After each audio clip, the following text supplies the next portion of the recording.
Have you ever felt guilty for not being loved by the one person who should have loved you the most? That question cuts deep, but maybe it stings because deep down, you've quietly asked yourself this very thing. Society has built an almost untouchable myth that every mother loves, protects, and cares for their child unconditionally, instinctively, and perfectly. But what if that's not true? What if your relationship with your mother left behind traces of neglect, rejection, coldness, constant criticism, or overbearing control? Is that still love? Many people grow up thinking their pain is either drama, ingratitude, or oversensitivity. They learn to swallow their emotions, downplay their experiences, and smile while carrying a heavy, invisible burden. But denying this pain only prolongs the suffering.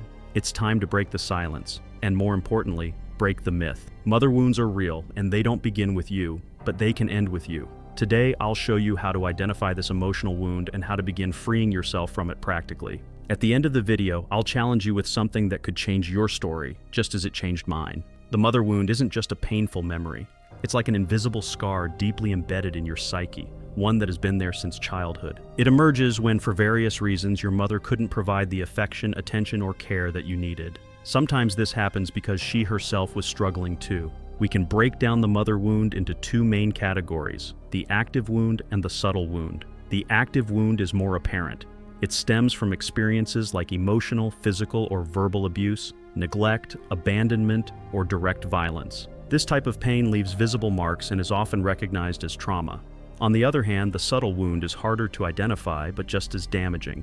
It manifests in overly protective, controlling, hypercritical mothers who smother with conditional love or treat their daughters like best friends, flipping the parent-child dynamic. In these situations, the child grows up believing they must earn love. It's like sweet poison. It looks like care, but it's a kind of affection that distorts a child's identity. Authors like Peg Streep in Mean Mothers and Alice Miller in The Drama of the Gifted Child show how these experiences accumulate and bleed into adulthood, especially when left unacknowledged. Carl Jung offers a symbolic and archetypal perspective. The mother is the first image of the world. When this image fails, the child doesn't just feel pain.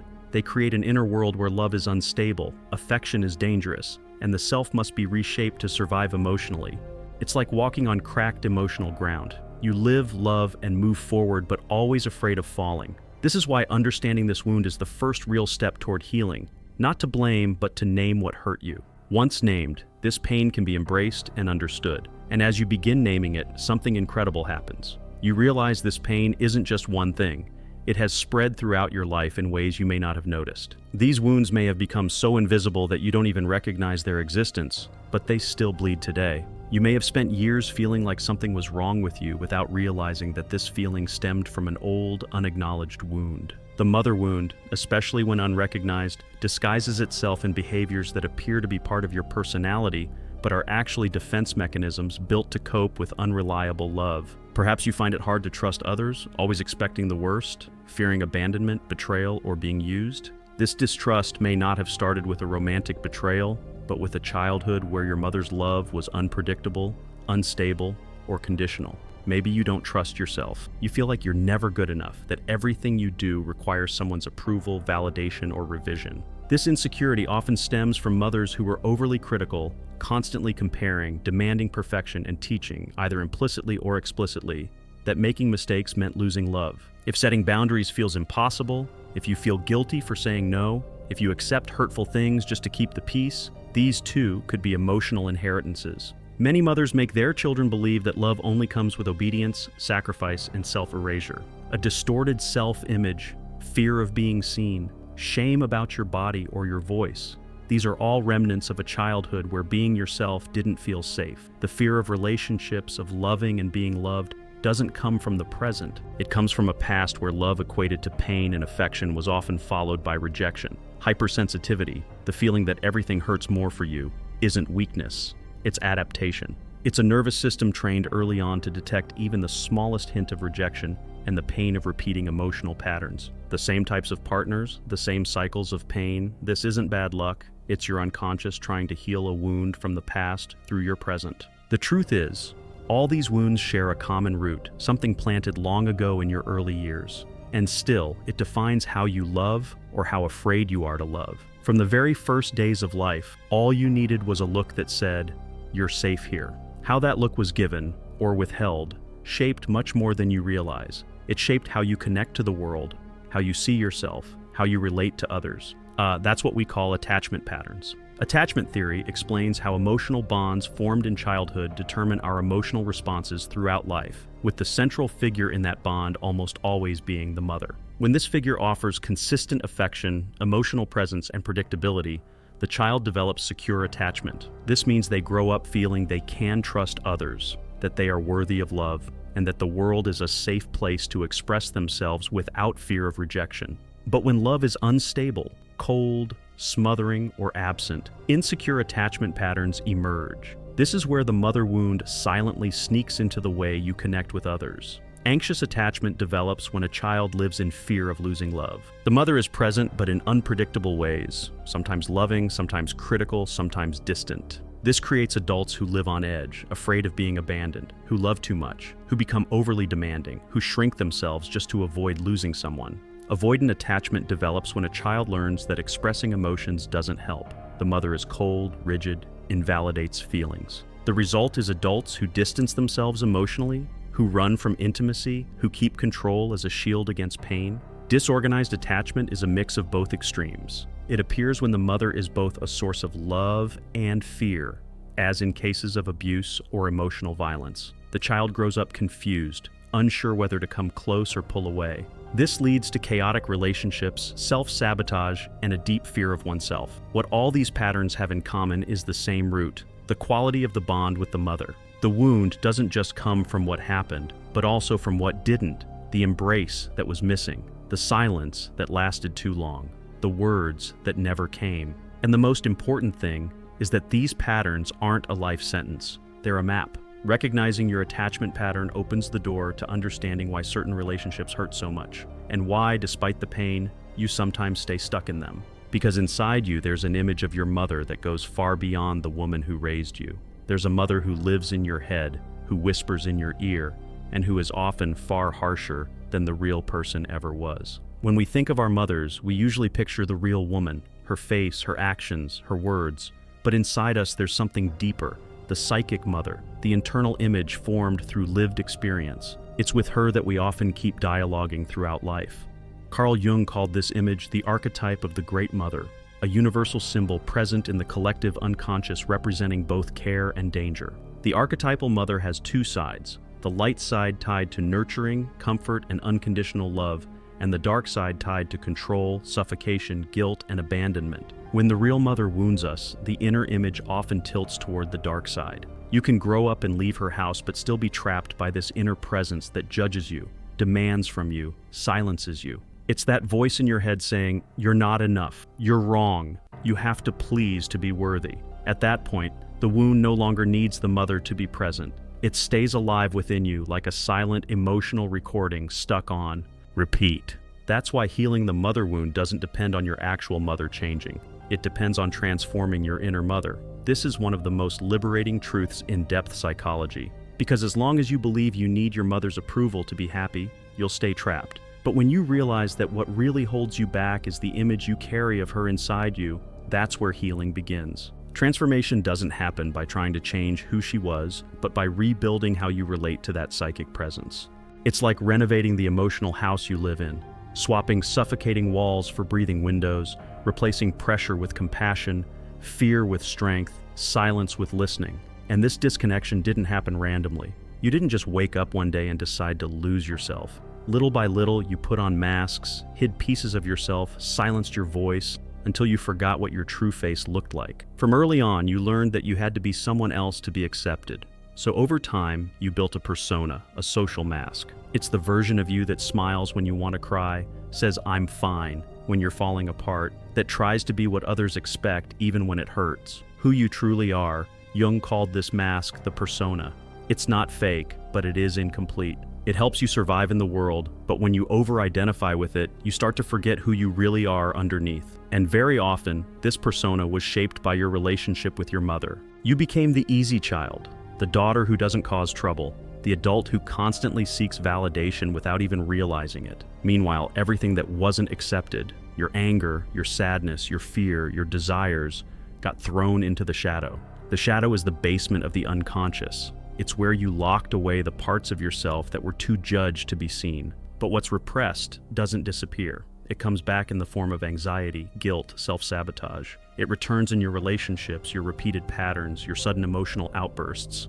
At the center of it all is the mother complex, a set of unconscious emotions and memories centered around the image of the mother. When this complex is triggered, you react with the same pain you felt as a child. You could be 30, 40, 50 years old, but in that moment, you feel like a lost child trying to please, craving love, or battling a void that was never filled. These mechanisms pull you away from your true self because you start living in reaction mode, shaping your life to avoid pain, to avoid rejection, to earn a love that may never come. But the love you're looking for out there can only be born when you reconnect with what was left behind. Recognizing your persona is the first step to taking off the mask. Facing your shadow is the path to reclaiming your strength. Understanding your mother complex helps you see when it's the past reacting, not you in the present. And it's not just about your relationships with others. It's about your relationship with love itself. Because the way you love today might actually be a repetition of what you learned from her. You might think you're the one choosing who you get involved with, but often it's the image of your mother inside you that's choosing. Jung said we all carry a contrasexual archetype in the unconscious. In men, it's the anima, an inner representation of the feminine. In women, it's the animus, an inner masculine figure. And these images are largely shaped by how we related to the opposite sex parent in childhood. For men, that's their relationship with their mother. For women, it's their father. But in the case of the mother wound, this influence can be even stronger. Men who were emotionally hurt by their mother or received unstable love often develop a wounded anima. This anima shows up in relationships as an unconscious filter. They feel drawn to emotionally unavailable, difficult, or overly demanding women because they're unconsciously trying to resolve their pain with their mother through their partner. Women, on the other hand, often develop a negative animus, an inner voice that's critical, authoritarian, perfectionistic. It's like they internalized a judging father, which was often shaped by their relationship with their mother. That's because the mother may have been the first to reinforce ideas like, you have to be strong, don't depend on anyone, be perfect. The wounded animus appears as extreme self-criticism, self-sabotage, and attraction to domineering or indifferent partners, repeating the cycle of not feeling valued.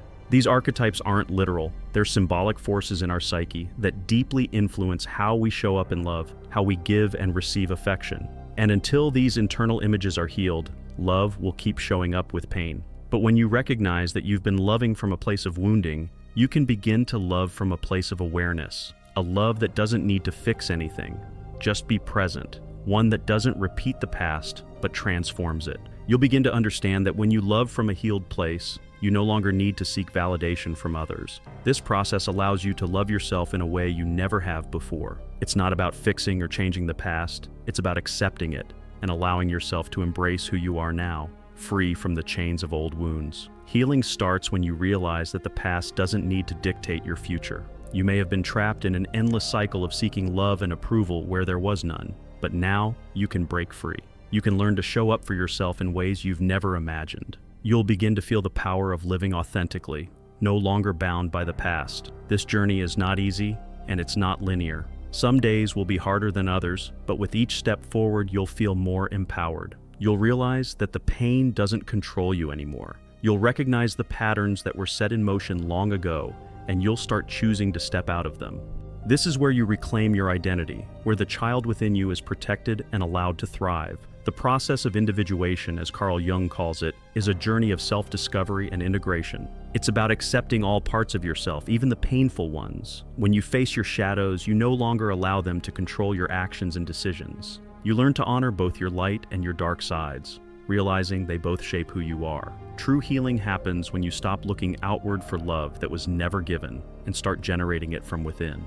It's the moment you realize that your worth is not dependent on anyone else's approval or affection, but on your own ability to love yourself fully. This journey of healing the mother wound is not about finding someone to fix you, it's about becoming your own source of love and validation. Jung teaches us that when we look inside, we awaken. When you start facing your own truth, you free yourself from the cycles of pain that have held you hostage for so long. You learn that you don't need to prove your worth to anyone, especially not to the inner image of your mother. You can choose to stop playing the roles that others, or even your own inner voice, want you to play. The pain may not disappear overnight, but it will no longer control you. It becomes a story, a part of your past, not your present. And from this point, you can begin to write a new chapter. You're no longer chained to the expectations, criticisms, or lack of love that you once faced. You have the power to heal, to become whole again. And when you do, you break free from the grip of the mother wound and stop repeating the same patterns in your relationships. You are no longer defined by what was done to you, but by what you choose to create now. This process of individuation is about returning to yourself, embracing your true essence. It's not about being perfect, it's about being whole. It's about reclaiming the parts of you that were hidden, silenced, or rejected. When you let go of the old patterns, you make room for the new you to emerge, strong, independent, and complete. And as you move forward in your journey, you'll realize that healing the mother wound is the key to breaking the chains of the past. It's about finding peace within yourself and in your relationships.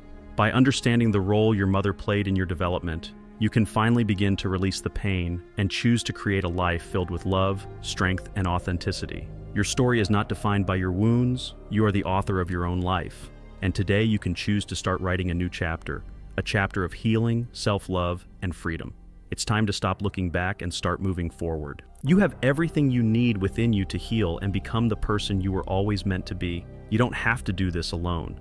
Many people share this pain, but you can be the one who breaks the cycle. Your courage to face your wounds is already a powerful step forward. Keep moving forward, keep healing, and remember, the greatest love you can give is the love you give to yourself. As you continue on your healing journey, you will start to feel more at peace with who you are. The love you give yourself becomes the foundation for the life you want to create. It's important to remember that healing is not an overnight process. It's a gradual unfolding, a series of small, meaningful steps toward emotional freedom. You may encounter moments where doubt creeps in, where the old patterns try to reassert themselves. That's okay. Healing doesn't mean you won't struggle at times. It means you have the tools to face the struggle, to rise above it, and to continue forward. You will no longer be defined by your past. Instead, you'll be the person who has confronted their deepest wounds and chosen to rise, to live with intention, to love with awareness. Start taking conscious steps to rewrite your narrative. What kind of person do you want to be?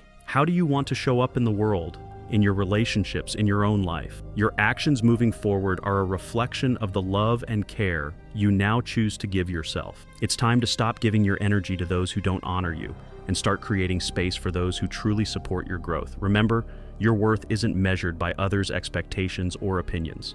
It's measured by your ability to recognize your own value and embrace it. The healing process isn't just about fixing what was broken. It's about discovering what was always there, hidden beneath the layers of pain and conditioning. By taking the time to heal, you're not just freeing yourself, you're creating a better future for the generations that come after you. Your healing journey can break the cycle, not just for you, but for your children, your loved ones, and your community. This is the ripple effect of true healing. You may not have had the love or validation you needed when you were younger, but now you have the power to provide that for yourself. The process of becoming whole begins with loving and accepting all parts of yourself, the parts that were once silenced, rejected, or hidden. By doing this, you'll begin to see a shift in how you relate to others, how you love, and how you allow yourself to be loved. Ultimately, this journey isn't about achieving perfection. It's about embracing your humanity, your light, and your shadow. It's about accepting that you are worthy of love, just as you are, and that you don't need to earn it. You've always been deserving of love, and now it's time to give it to yourself. As Carl Jung wisely said, the privilege of a lifetime is to become who you truly are. Healing is your path to becoming the person you were always meant to be, a person who is no longer defined by their wounds, but by their strength, resilience, and ability to love themselves fully. This is the beginning of your transformation. Take it one step at a time and know that you are not alone in this journey. There are countless others who have walked or are walking a similar path. Your courage to face your wounds and choose healing is what sets you apart. You are reclaiming your power, and with each day, you are becoming more of the person you were always meant to be. Take this challenge seriously. Write that letter. Set those boundaries. Start reprogramming the stories you've been telling yourself about who you are. You deserve to be free. You deserve to love and be loved in the most authentic, unconditional way possible. And it all starts with you. You have everything you need inside you to heal and transform. All you need is the courage to face what's been holding you back. So, are you ready to take the next step in your healing journey? The road may not always be easy, but I promise you it will be worth it. Keep going. The life you're meant to live is waiting for you.